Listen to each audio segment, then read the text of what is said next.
Right, hello everyone, welcome back to the Golden Sky once again. Today is Thursday, the 31st of July, 2025, last day of July. I'm Tom, welcome again.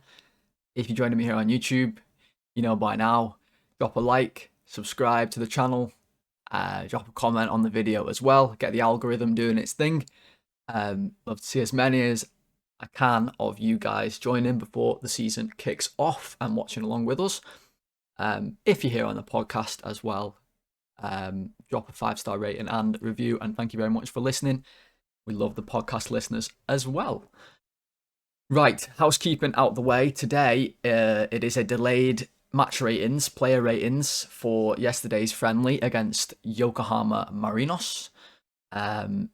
This may happen sometimes during the season, guys, with the ratings.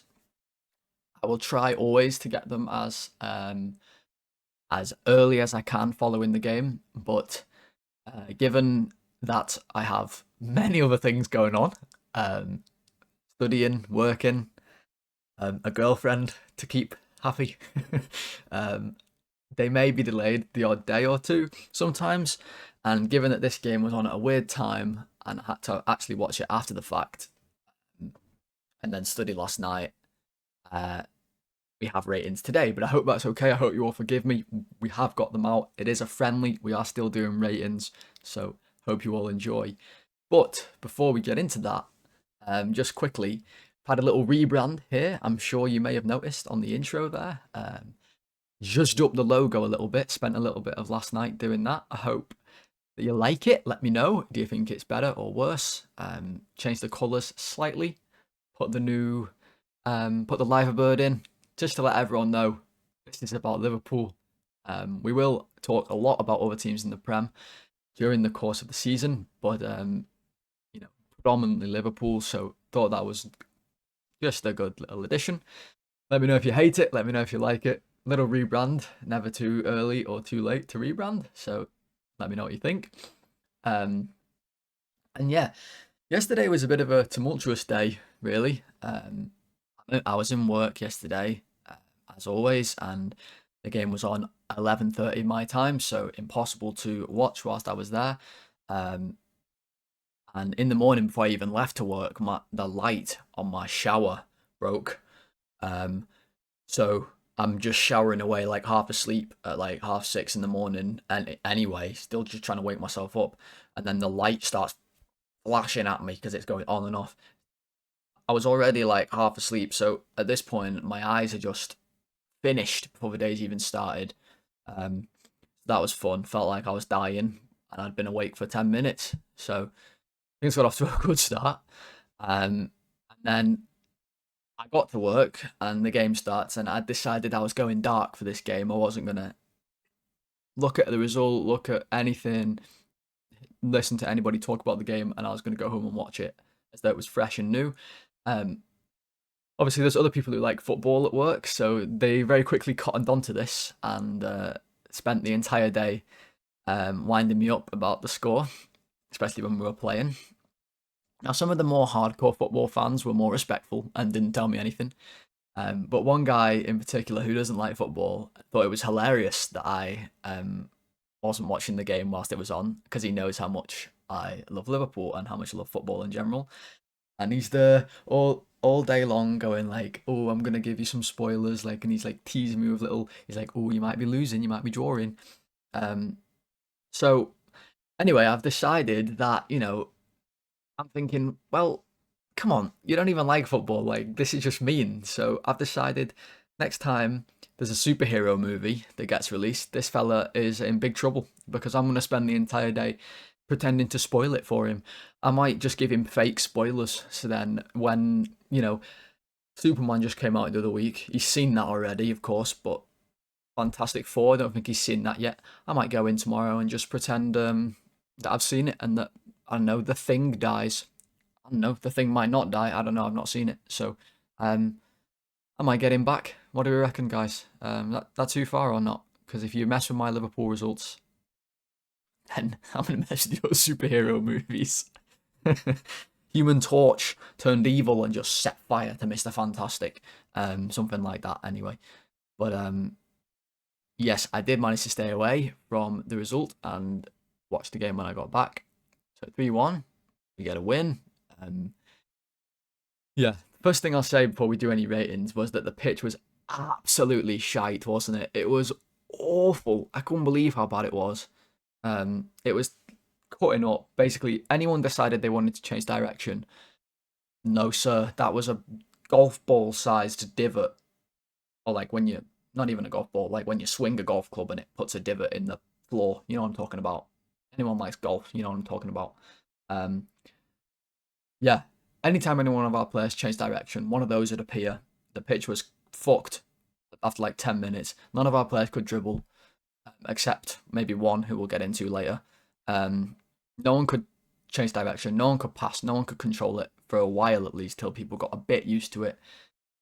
You thought that might be better playing over there, but nonetheless, it was a fun watch. The game was quite open. That was fun as well. So, yes, let's get into the players. So again, it was like 20 players used in this game, and we'll go through them all. We'll give them a rating. You know how it works around here.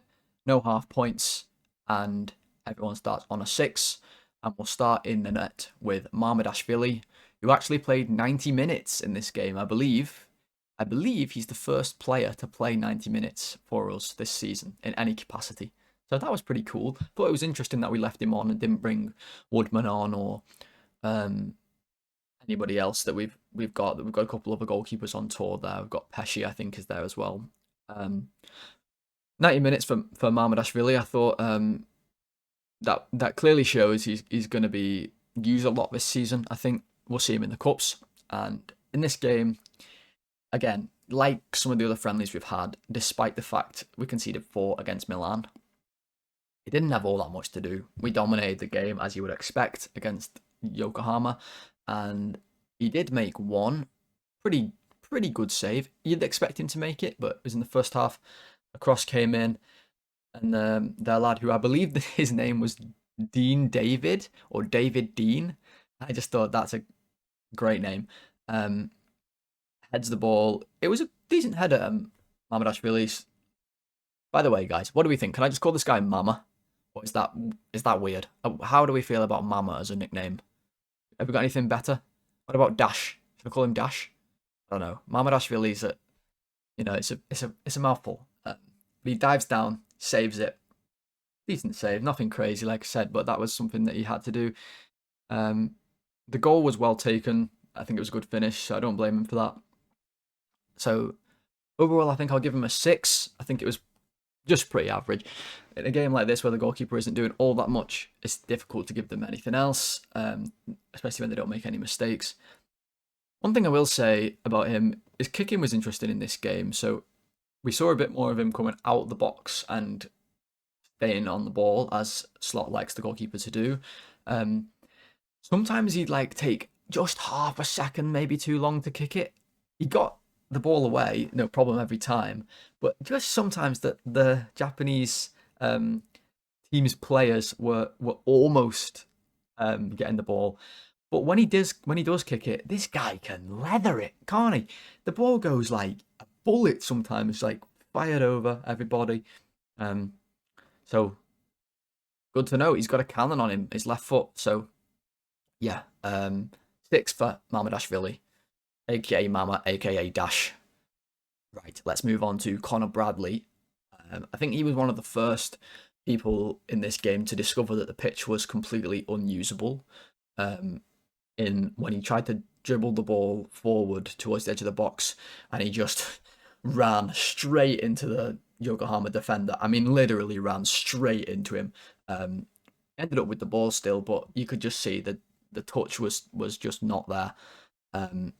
Got forward really well, Bradley, in this game, as you'd expect, as we've seen a lot from the right back this pre-season. Had a nice bit of link up with Salah at one point where he kind of flicks it. Salah flicks it to Bradley and he squared it to Ekitike. It was a good chance made. Nothing really eye-catching though from him, and I think in their goal he got caught a little up the pitch, and by the time Konate had to go out, it left that space in the middle where Bradley wasn't quite back to allow Konate to go back. I don't know if it was necessarily a mistake on his behalf. I think it was more just we got caught with him up the pitch. So I'm not going to penalise him for it. I'll give him a 6 again. I think pretty average performance. Nothing too noteworthy from him really. So we'll give him a 6 and we'll just move swiftly on, I think, to Ibou Konate. So I think it was interesting, this one, because Konate seemed to head onto the pitch and immediately noticed that he was just way bigger than all of the other team's players. I mean, he was like a giant compared to some of these guys. And as a result, I think he decided every time one of them came near him, he was just going to foul the shit out of them. Honestly, this guy, I think he made like 3 or 4 fouls in the first half. There was one fella for Yokohama who just kept getting fouled over and over again. Every time someone went down, the camera would go on him, and it's the same fella every time. And every time it was Konate Godzilla just roaming around, just smashing people like they were little puny little buildings, just fucked that off over there. That's kind of how he played this game. So, yeah, it wasn't the smartest defending, wasn't the cleanest. And like I said, for the goal, he comes out to meet the player on the left wing, gets caught out of position. I mean, he was covering for Bradley, but could he have done better? I think possibly could have maybe got back in his spot. Yeah, and he had a header that I think the ball was crossed in by Wirtz and the ball's coming to him. He was ready to absolutely nod that thing in the net, but didn't quite get the ball. That would have been good, but didn't get a chance. And other than that, he just fouled everybody all game. So honestly, I give him a 5 because there was just a few too many fouls in the Prem. They might be costly. It wasn't anything damaging in this game really, but couple that with the goal involvement, and I'll give him a 5 in this one because he wasn't playing against the best opposition, and every time he just went near one of them, he'd quite literally foul the shit out of them. So I'll give him a 5. All right, Van Dijk then, the captain for this one again. I will give Van Dijk a pretty solid standard 6. I mean, there really isn't much to note about Van Dijk's performance in this game. At least he had some players with him at the back. Like, there were some near him. Again, he was also much bigger than the Yokohama players. And one thing that I thought was funny was every single time their goalkeeper would kick the ball long, or they would just kick it long. And obviously Van Dijk would just go and win the header because it was like having, I don't know, Andre the Giant try and win a header against Warwick Davis. And he just headed it every time. And every time he did it, the crowd was like reacting as though it was the best thing they'd ever seen. They were cheering like mad every time. It was great. I think we should start doing that in the Prem. They were so excited every time he headed it. They'd be like, yes, get in. It was funny. I don't know if anyone else noticed this. They were loving it. So I'm sure he was loving it as well. He came off for Endo. I thought that was a really good moment, and we'll get to that when we get to Endo in a minute. But I love that. I loved that moment. Although it was actually nothing to do with his play. Yeah, I think he's just warming up still. We'll see him kick into gear once the Prem starts, maybe in the Community Shield in a couple of weeks' time. Or a week's time, actually. So we'll just give him a 6.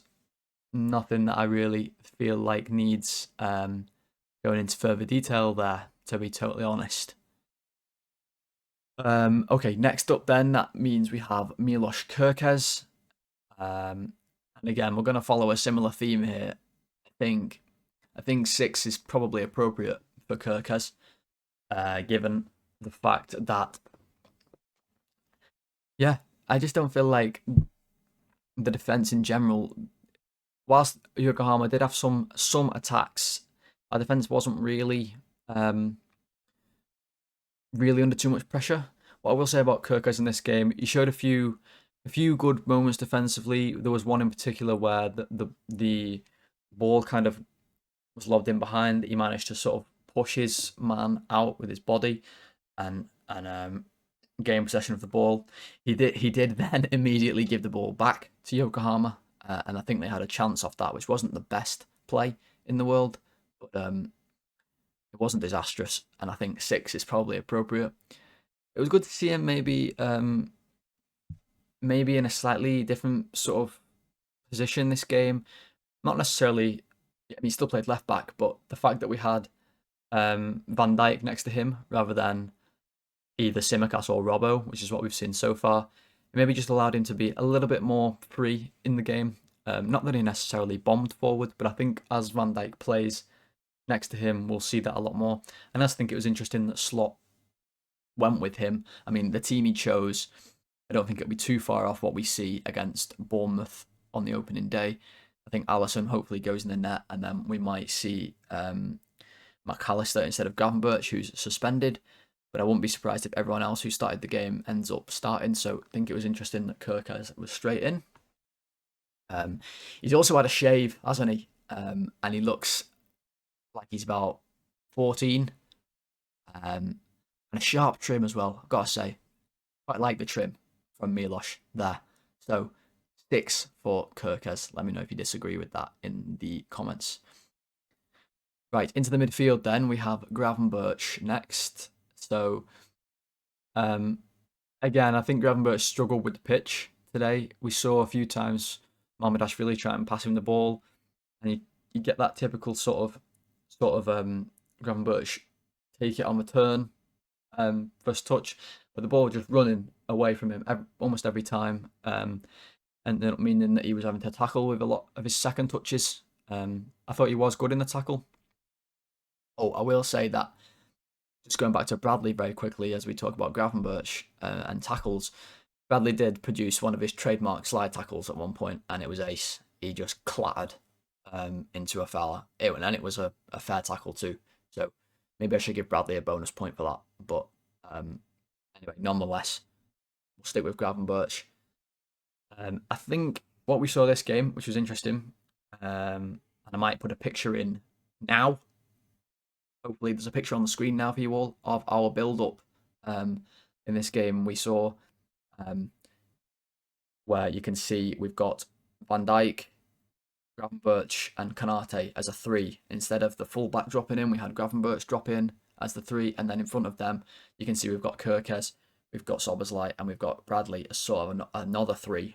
So it's more of a 3-3-4, and this maybe is a little more sound defensively, and I think Slot is just experimenting with that sort of setup and with the setups we've seen earlier in the preseason to find what he thinks is best, or maybe just see how it works in the games. We did see this a little bit more. This is something I think a bit more commonly used by teams at the minute, with the centre-back dropping in to form the centre-backs going wide, with the number 6 dropping in to form the 3 at the back, rather than the full-back coming across, although teams like to do that as well. We saw City do that a lot when they were playing sort of Ake at left-back, and they've moved away from that now as they've sort of gone to almost centre midfielders as full-backs. But I thought that was interesting. Gravenberch did a good job of it. So I will give him a 6 as well. I know it's kind of boring ratings so far. It's 6s all round, except for Konate, who was just fouling everybody. But look, what can I do, guys? If they're not doing anything crazy on the pitch, then I can't give them anything crazy in the ratings. But that said, moving to Domink Szoboszlai, I think this is a player who I thought really impressed again, and I think one of the players who's impressed me the most this preseason. There was a lot of talk when we signed Wirtz. It was kind of, okay, so our midfield will be Gravenberch, Mac Allister and Wirtz. And whilst I think that's true a lot of the time, I think people are writing off Szoboszlai's influence to this team. I thought he was brilliant in that first half. He was one of the only players who really stood out in spite of the pitch. I think he was able to link the play brilliantly. So him link up with Wirtz a lot, quite well. Sort of 1-2s between them. Felt like his positioning was really good. He was playing number 8 in this game, so sort of a box-to-box role. And I thought that was really good. And I think it suits him well, that role. I think we'll see him in that role a lot more this season, now that we have Wirtz.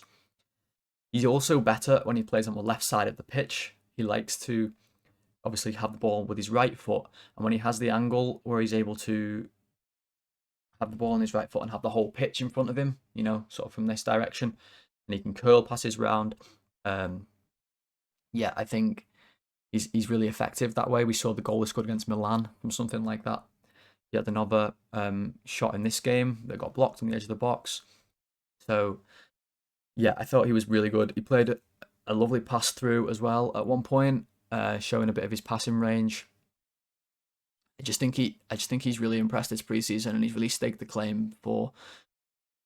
I don't want to say being undroppable, because a lot of players in this team are going to be rotated this season, almost every single one. So we will see games without him. But I think of him almost.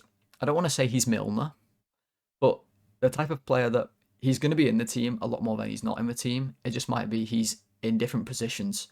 Certain games he might be playing number 8, number 10.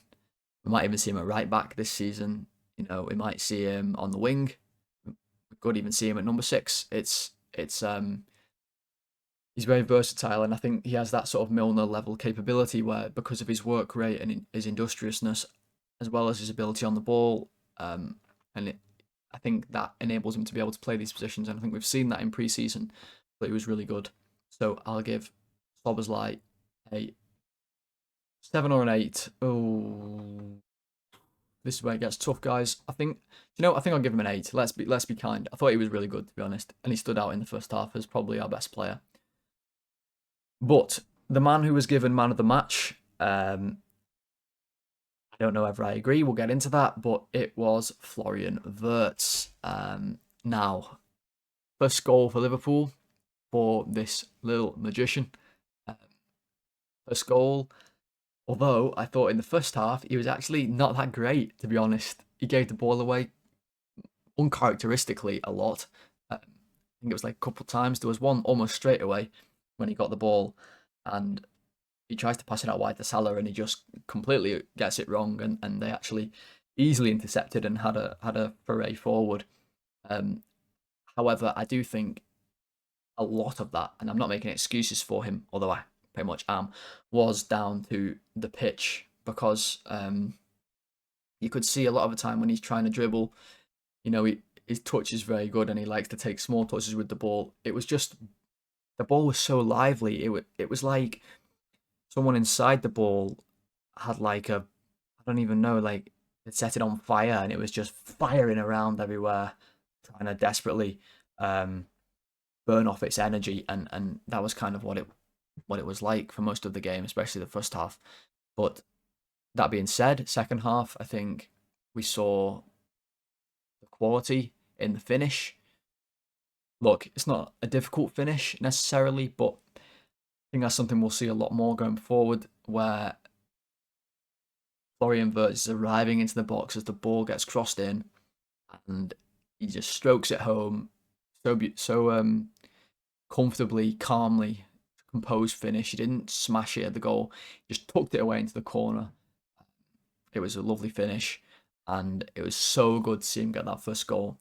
And I think pre-season, a lot of it doesn't matter. A lot of pre-season is irrelevant, really, and results, I think, don't really matter. But I think what does matter is new signings getting their first goals, if they're attacking players, and bedding into the squad, because it gives them confidence to go forward into the season, having sort of got that duck off their back, even though the goal doesn't count officially. Just getting that first one is always handy. And I think what also matters is experience for young players. And Wirtz, whether you like it or not, is still a young player. And I think both those things that matter apply to him. It was really good to see him in this game get that first goal. I thought at times in the first half he was looking for passes that I think, again, if the pitch had been better, I don't want to keep blaming the pitch, but players were unable to sort of take the ball properly into their path. There was one where I'm thinking of, where Wirtz has the ball and Salah is sort of making a dart, and Wirtz plays in the ball, and it just seemed to carry so far on the pitch so quickly. and maybe took Salah ever so slightly wider than what he would have wanted to be. I think if that's Anfield, he gets the weight of that just perfect, and Salah can stroke it home. So all that said, he ended the game with man of the match. I don't know who decided this. Was it the officials of the game? I don't know who they were, but they gave him £1,000,000. So happy fucking days. £1,000,000. He had to hold a big check that said £1,000,000. If any of you are wondering how much £1,000,000 is in pounds, it's £5,000. So he got himself £5,000. So he's paying off his transfer fee already there. We've had £5,000 worth of a good performance from him. And stick that one straight on the Isaac fund. So thank you, Florian. Much appreciated. £5,000 for you, mate. Man of the match. Although I actually don't think he was man of the match. And that's why I'm going to give him a 7. Look, the goal was good. Got us back in the game, obviously, so that gets him some points. But overall, I think in the first half, he wasn't that impressive. So I'll give him a 7. Right, Mo Salah then, moving to the right wing. As we've seen, again, in this game, Salah doesn't get his goal, but I do wonder how seriously he is taking pre-season. Not that I think he's fucking it off, but I think he's just getting himself up to speed and up to fitness. And I think that's something we'll see with him as he gets older for us. He's 33 now.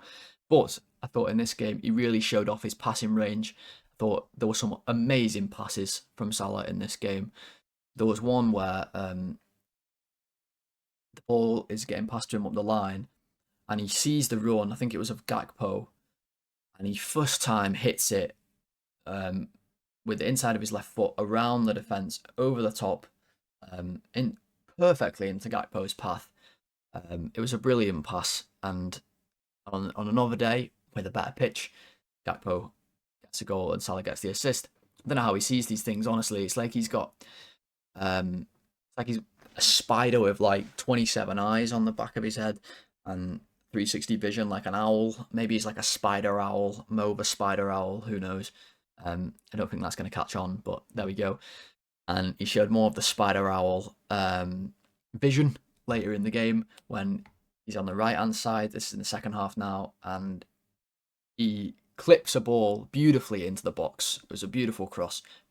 Nunez stayed on side. He was on at this point, and like we've seen Darwin do, he nicely cushioned the ball with his left foot miles wide of the goal. So that's the problem with Darwin, as we've seen. Robbed Salah of an assist again. But I think the passing that he showed in this game is just another example of the quality he has. And I actually thought he was really good. He looked bright, he looked sharp. Again, struggled with dribbling. There was a couple instances where he linked up with Bradley, like I said, down the right-hand side. One where he flicked it to Bradley, as we talked about when we did his rating. So you couple all that together. Didn't really have a chance to score that I can think of, but the passing was excellent, and he created a few really good chances for us. So I'll give Salah a 7 as well as Wirtz. I think the passing was well worth that rating, given the fact that on another day he has 2 assists leaving this game. The new man up front then, Heki. Can we call him Heki? What do we feel about that? We're going nickname crazy today. I've seen loads of nicknames going around for this guy, and I think it's great. The potential's fantastic.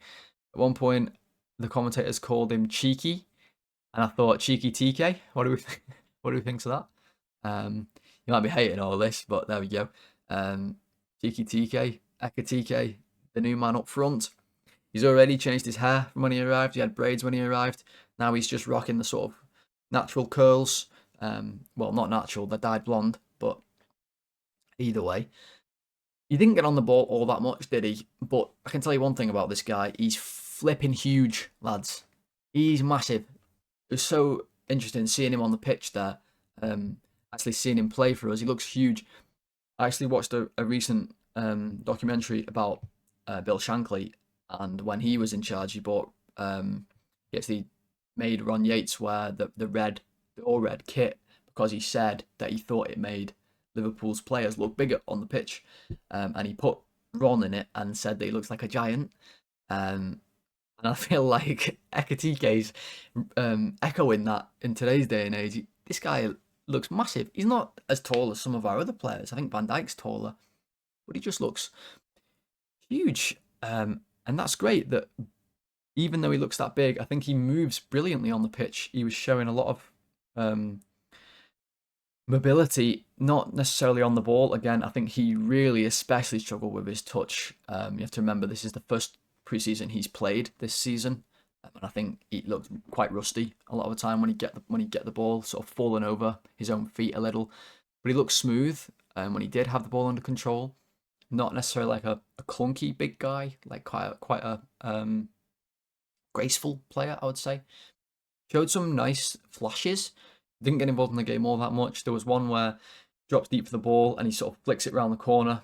I think it was to Bradley or maybe Szoboszlai. I could be wrong. But it just took their player out of the game who'd come to pressure him. I thought that was a nice sign. There was also a couple instances of him tackling back. So that's good to see his work rate. And I love the little flick. It was like Giroud in his prime where Bradley squares it to him and he flicks the ball around the back with the inside of his foot around his other leg. The goalkeeper was a little slow to react. It was a bit like he was just marveling at how tall this fella was, and then he was like, "Oh shit, I'm in the net. I need to save it," and he did save it. It was a good effort and about the best effort he could have done. Other than that, he really didn't have any other chances and didn't have that many touches. So I'll give him a 6. He was replaced at half time, so only played a half. But I'll give him a 6. And we'll move on to Cody Gakpo, who played left wing and was involved a lot in the game, I thought. Hit the post with a nice curling effort early in the game. I thought when that happened, I thought we're going to beat these fellas about 25-0, but we didn't. We actually went behind. I thought Gakpo looked dangerous again. Like I said, Salah had that one where he played him through. Thought it was a great run. It was just a shame that when he got the ball, he unfortunately controlled it on a pitch that was made out of basically sand. It felt like, when you're on the beach and your feet are sinking all over the place, the ball's bouncing weird. That's what kind of the pitch felt like. And that's kind of what happened to Gakpo when he tried to control that ball. But I thought he played well. He took a corner at one point, and the LFC TV commentator was fuming about it. He was like, "How can Cody Gakpo be taking corners? He's so tall. He should be in the box."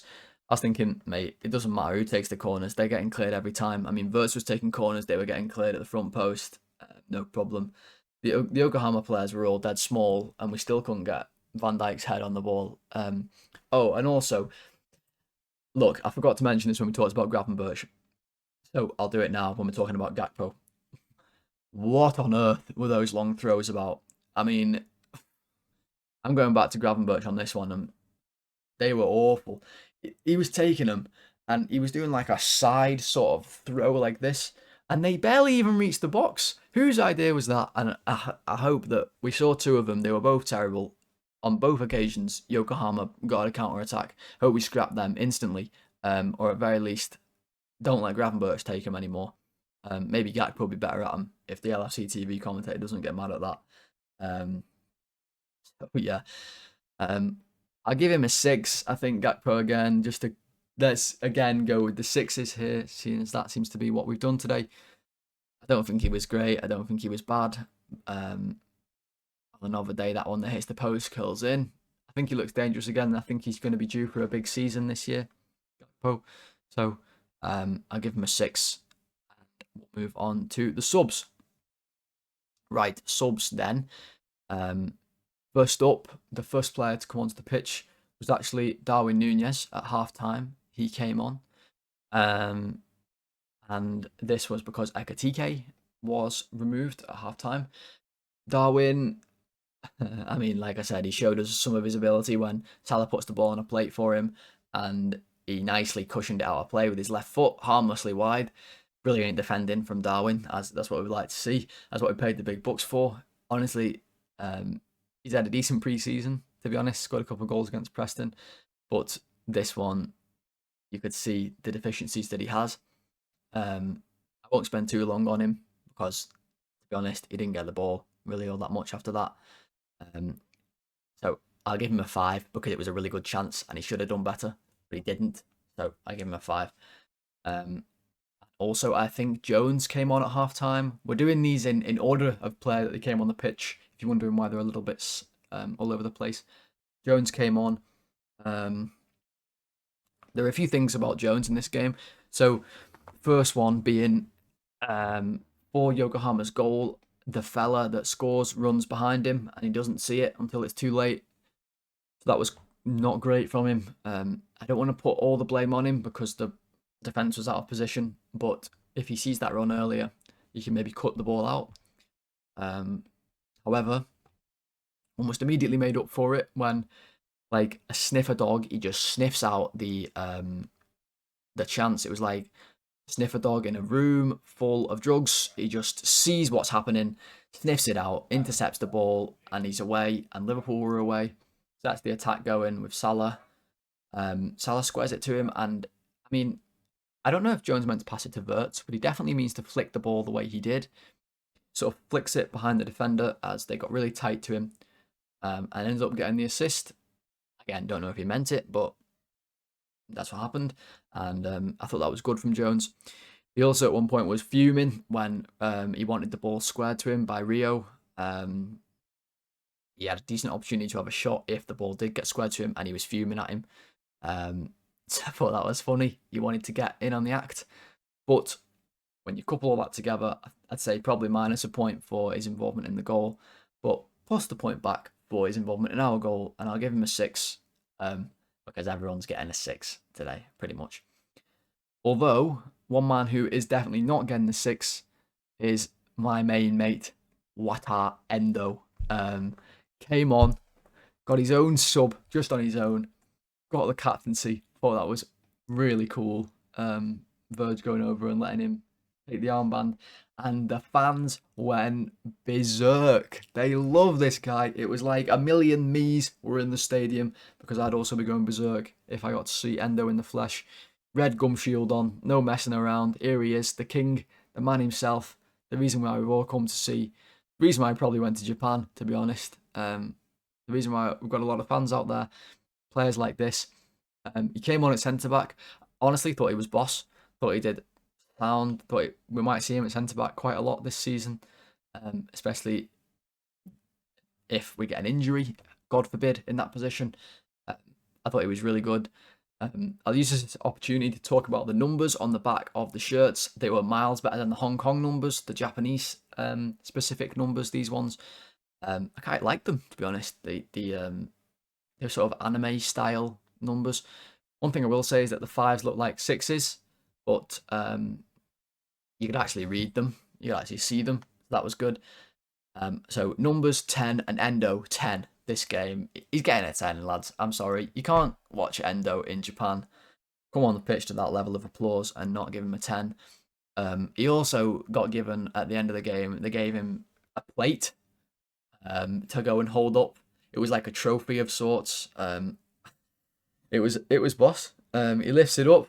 The proud winner of this plate that Japan have given to Endo, probably just because he's a boss fella. And I'll give him a 10 for that. It was a great plate lift. He looked experienced. Right, Frimpong then. A player came on wearing 59. Like I said, in Japanese numbers, it looked like he was wearing 69. I actually, for a moment, thought, is Frimpong wearing 69 here? That would have been something. He wasn't. He was wearing 59. But I thought he was really quite good in this game, to be honest. Beautiful cross for the goal, for the second goal. A really good cross. Curled it round beautifully.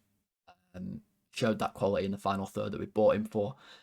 Also had one moment where he squares his fullback up and he just roadrunner style just meeps him down the line. He was away. The fella had no chance. I mean, he's rapid. We've seen that this preseason. He's rapid. I thought he was really good. Won a few tackles, won a few duels. That was good too. And I think, honestly, made a bit of a claim that maybe he's in with a shout of starting against Bournemouth. With performances like that, I thought he was really good. And I thought in general the second unit was sort of good. We'll get into everyone later. But yeah, Frimpong, I'm gonna give him an 8. Honestly, I thought he was pretty good this game. Thought he impressed me more than Bradley did. The assist was great, so I'll give him an 8.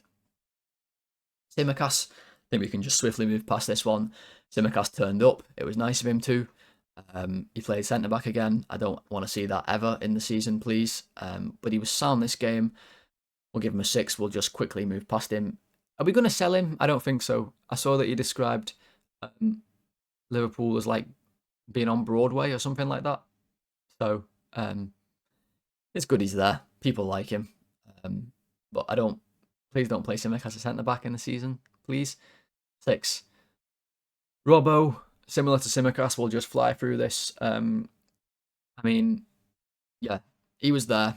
He did okay. He passed the ball to Rio, who was mega exciting, is what we'll get to. So cheers, Robbo, for that.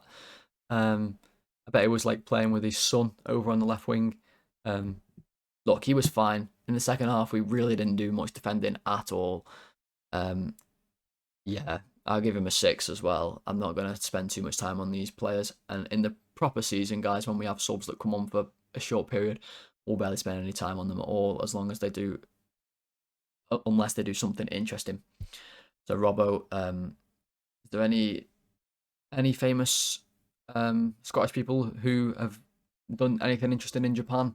Not that I can think of. So, got no jokes, unfortunately. So, Robbo was there. Right, Nyoni then scored a goal. Happy days. I mean, it was a tap-in, but it was one he had to be quite acrobatic to get on the end of. So, he did a good job of doing that. Puts us ahead. It was great to see him get a goal. Good to see him get in that position.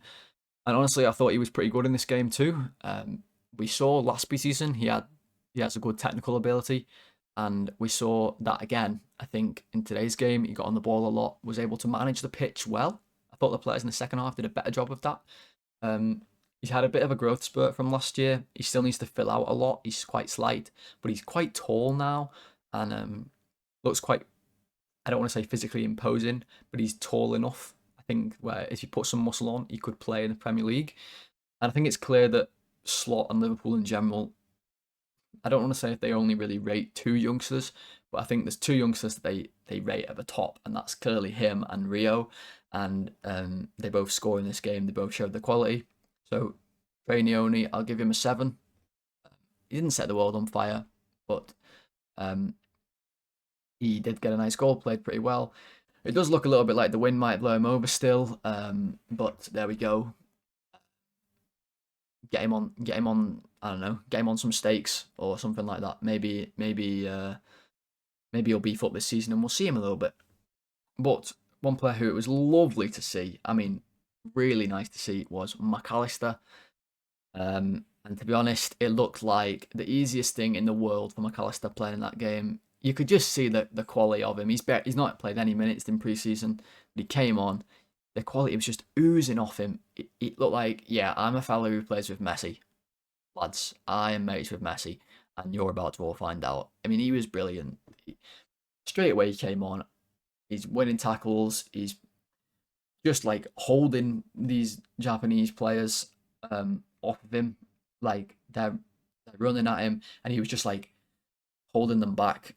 Nah, you're not getting this ball, and just calmly spinning around, like taking the piss a little bit. Yeah, I thought he was brilliant. I mean, look, I say brilliant. He wasn't like anything crazy. He was getting himself up to speed, but he just looked at that level where you're like, yeah, this is genuinely one of the best midfielders in the league. And for that reason, I'll give him a 7. I just thought he showed a bit of quality. And I think in that second sort of unit, like I said, all of them kind of showed that ability. And I think he set the tone really to keep the play moving nicely. So yeah, I'll give him a 7.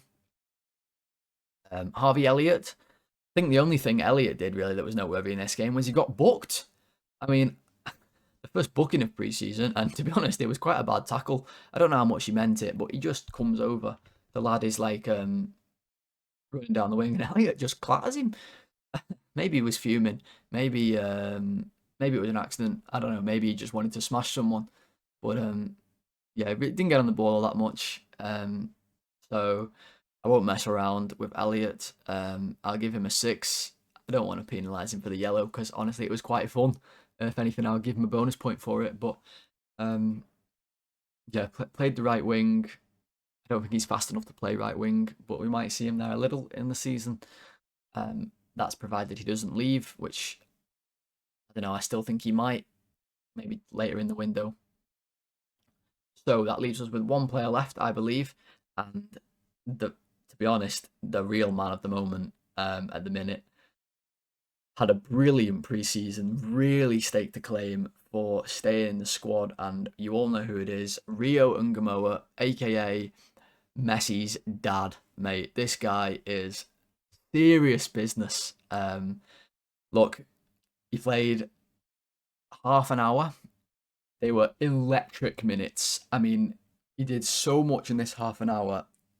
It was like he said to Arne Slot, look, you have to keep me and you have to play me this season because I am ready. He looks physically ready to me. Honestly, he doesn't look too skinny. He's obviously very young, so we need to protect him. But I think if you keep him as 6th choice attacker, the minutes Chiesa got last year, there's no reason why they can't go to Rio because he looks brilliant. I mean, he got the ball straight away. He was dribbling at players. He was able to actually dribble on the pitch. The only player, really, who was able to do so was jinking around his fullback, who must have thought, what is going on? Like, again, who is this guy they brought on? And why is he ripping me to shreds? Had the one where he dribbles inside the box and you think the chance is gone. You think he maybe should have squared it. And he just, like lightning, cuts on his left foot and has a shot. I've been really impressed by his willingness to do that and go on his left foot. Shows that he's already got sort of a two-dimensional aspect to his game. He's not always just going to cut in on his right foot and shoot. He actually will take it on his left foot and fire shots. And I think his connection with his left foot is pretty good as well.